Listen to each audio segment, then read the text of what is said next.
안녕하세요. 은퇴자산 만들기 재테크로 자유롭고 풍요로운 노후를 만들어가는 여러분을 응원하는 노머니 노예분입니다. 2026년 1월 외국인하고 기관의 매수세가 집중된 조선주, 특히 삼성중공업과 HD 조선해양의 매수세가 각별해서 과연 지금 이 조선 사이클은 구조적으로 어떻게 다른지 한번 연구해 보겠습니다. 보시죠. 안녕하세요. 오늘은 2026년 조선주 전망과 그 배경에 대해 리포트를 기반으로 분석해 드립니다. 이번 조선 사이클은 과거의 단순한 수주 호황과는 차원이 좀 다릅니다.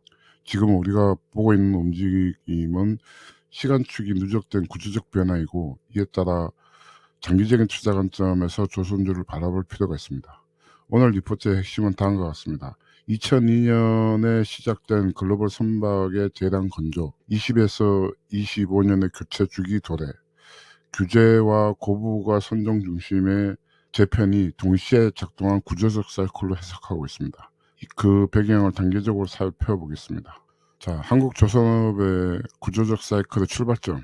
먼저 조선 사이클의 근본 시작점으로 2002년 전후의 글로벌 환경을 살펴보겠습니다. 2002년은 중국이 세계무역기구 WTO에 가입하면서 세계 교역량이 폭발적으로 증가한 시기입니다.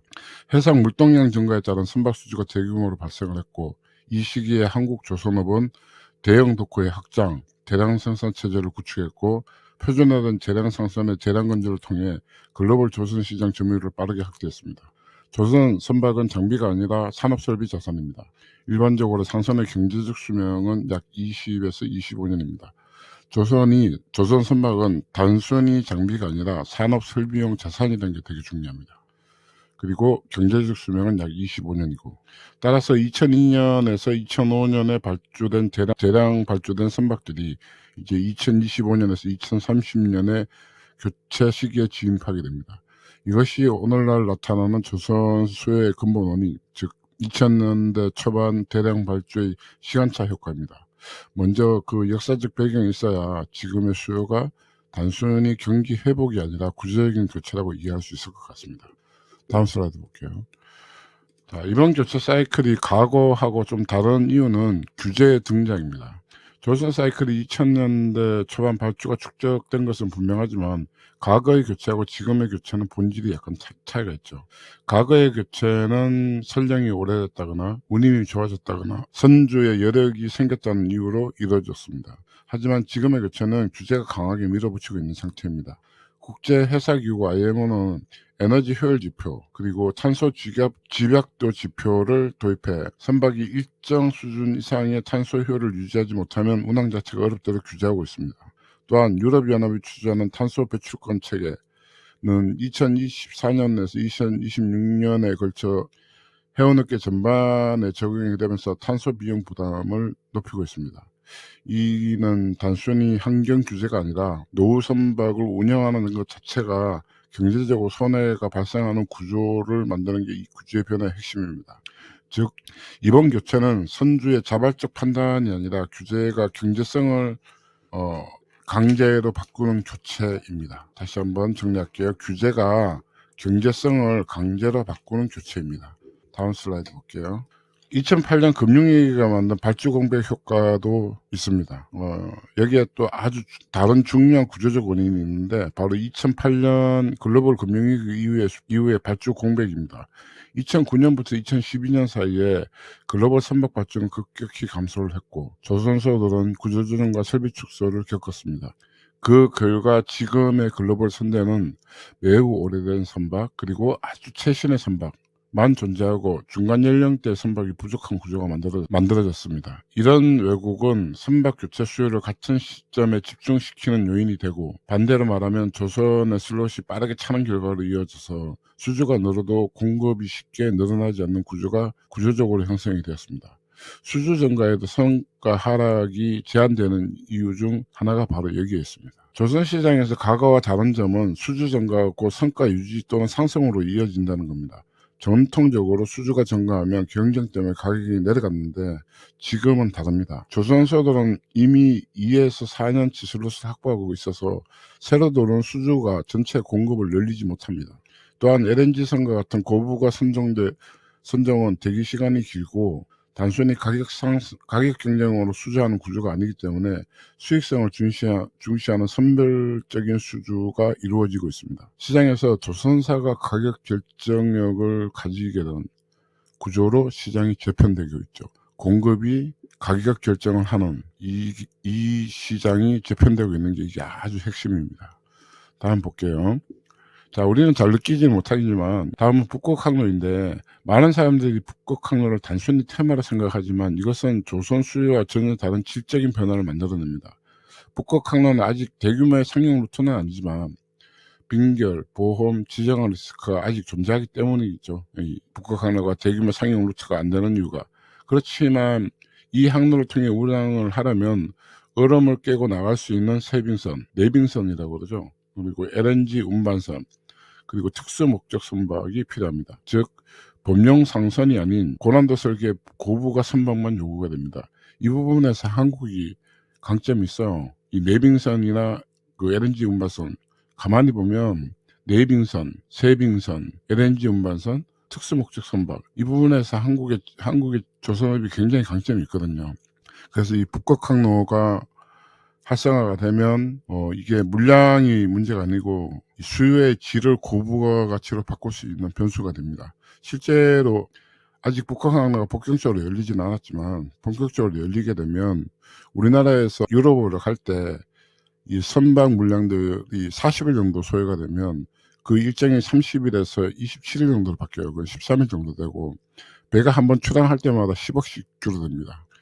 운항료, 인건비, 다음에 연료비 다 합쳐서 약 선박 한 대당 10억 정도 돼요. 그리고 북극 항로를 전적으로 운항하는 게 LNG 운반선이 될 가능성이 상당히 높거든요. 그래서 LNG 운반선이 한 번 가는데 10억씩 비용이 절약이 된다. 그러면 10번, 12번 하면 그냥 가만히 앉아서 100억이 절약이 되는 겁니다. 그러니까 그 해운회사들은 북극 항로가 되면 어마어마한 부가가치를 가지게 되고 마찬가지로 그 부가가치를 선박으로 돌리게 되면 선박은 아주 고부가 상품이 되는 거죠. 그렇게 되는 변수입니다. 다음 슬라이드 한번 볼게요. LNG 조금 전에 말씀드린 그 이번 조선 사이클의 중심에는 LNG 운반선이 있습니다. LNG는 현실적 에너지 수송 수단으로 계속 성장하고 있으며 2030년까지 LNG 운반선 수요는 여전히 높을 것으로 전망이 됩니다. 그 이유는 사실 단순합니다. LNG 선박은 고난도 설계, 안전규제, 장기 계약 기반 운용으로 이 모두를 만족시켜야 하므로 진입장벽이 매우 높은 시장이죠. 한국조선업은 이 분야에서 선두를 유지해 왔습니다. 그리고 2000년대 중반 발주돼 지금 교체 주기에 진입하는 LNG선이 많은 것도 사실이고요. 오늘 그 뉴스를 보니까 카타르 쪽에서 200척 정도 그 교체를 하기 위해서 이미 한 70척 정도는 발주를 냈는데 200척까지 그 늘려서 한다는 그런 뉴스를 본 적이 있습니다. 교체 주기, 고부가, 기술 우위가 동시에 작동하는 가장 대표적인 선종이 바로 LNG 운반선입니다. 다음 볼게요. 그러면 조선산업이 배만 잘 만들어서 되느냐? 그건 아니거든요. 조선산업은 자본 집약적인 산업이고 과거의 조선 사이클 붕괴의 핵심 이유는 바로 금융경색으로 발주가 중단된 것이었습니다. 그런데 지금은 좀 달라요. 약달러 기조로 가고 있고 정부와 정책금융기관이 조선업을 계속 지원하고 있고 또 수출금융과 보정체계를 유지하고 있고 협력사까지 포함된 생태계 금융이 실제로 한국에서 작동을 하고 있습니다. 이게 단순한 수주 증가가 아니라 수요가 근저실적으로 연결되는 구조를 강화하고 있는 중입니다. 선조가 금융불안 때문에 발주를 미루지 못하는 구조가 된 거죠. 다음 한번 볼게요. 자, 이 방산으로서의 조선. 사실 배만 잘 만들 거라고 생각을 했는데 이거는 전혀 또 다른 분야죠. 조선은 해상물류산업뿐만 아니라 국가의 전략산업으로서의 우호를 가지고 있습니다. 이 대한민국의 K조선의 강점은 전통 상선뿐만 아니라 방산시장의 진출입니다. LNG선뿐만 아니라 방산함정 수주, 유지보수를 위한 MRO 시장에서 조선사의 새로운 수익축으로 부상하고 있죠. 실제로 하나오션이나 HD현대중공업이 MRO에서 실적을 거두고 있으니까. 근데 잘 보시면 방산조선은 기본적으로 단가가 높고 또 장기 계약이고 기술 보안 때문에 장벽이 어마어마하게 높습니다. 아무나 들어갈 수 있는 시장이 아니에요. 그 결과로 경기와 좀 분리되어서 또 다른 실적의 축이 조선사의 밸류에이션에 플러스로 작용을 하고 있는 거죠.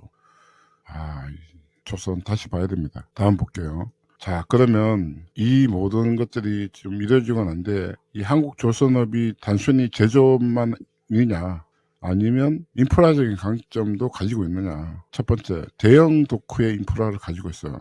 대한민국은. 그리고 LNG 및 고부가 선종의 건조를 한 경험을 아주 많이 갖고 있죠. 이 고부가 선종에 대한 경험은 하루아침에 쌓이지 않거든요. 그 중국에서 실제로 LNG 시설 만들어가고 그 5년 동안 했는데 결국 실패했잖아요. 그리고 기자재하고 엔진, 설계 이런 생태계들도 하루아침에 이루어지는 게 아니거든요. 아주 오랫동안 전문적인 그 배를 만들면서 전문적인 생태계가 구성이 돼야 되는 형태죠. 또한 선박 운영을 이해하는 숙련된 인력들이 있습니다. 이 모든 요소가 수주를 실제 이익으로 전환할 수 있는 구조로 이어지고 있습니다. 실제로 수주 잔고가 이미 3년 이상 쌓여있기 때문에 수주 감소에 대한 리스크도 없고 영업이익률이 개선되고 있다는 점도 아주 긍정적인 신호죠. 이것이 한국의 조선의 경쟁력이 다시 부각되는 이유입니다. 다음, 이것도 조선업이 옛날에 배만 만들고 용접 잘하면 됐었는데 지금은 디지털 전환이 진행되고 있습니다. AI 설계, 또 공정 자동화, 일정 원가 최저가 시스템이 도입이 되면서 한 번에 많은 선박을 효율적으로 건조할 수 있는 생산성이 굉장히 높아지고 있죠. HD 현대중공업이 미국의 팔란티아하고 계약을 해서 그 생산성이 130% 정도 상승을 했다고 이렇게 하는 뉴스를 본 적도 있거든요, 최근에. 이러한 생산성의 개선은 단순히 단가를 낮추는 것만 아니라 이익의 구조를 근본적으로 개선을 하는 거죠. 근데 리스크도 있습니다. 조선업의 가장 큰 리스크는 숙련 인력의 부족과 병목 현상이죠. 이 병목이 지속되면 납기 지연, 원가 상승, 품질 리스크로 이어질 수 있지만 반대로 인력 병목이 완화될 경우에는 실적 레버리지가 매우 크게 작동할 수가 있습니다. 정책, 인력 수급, 기술 개발이 주가의 핵심 변수로 작용을 합니다.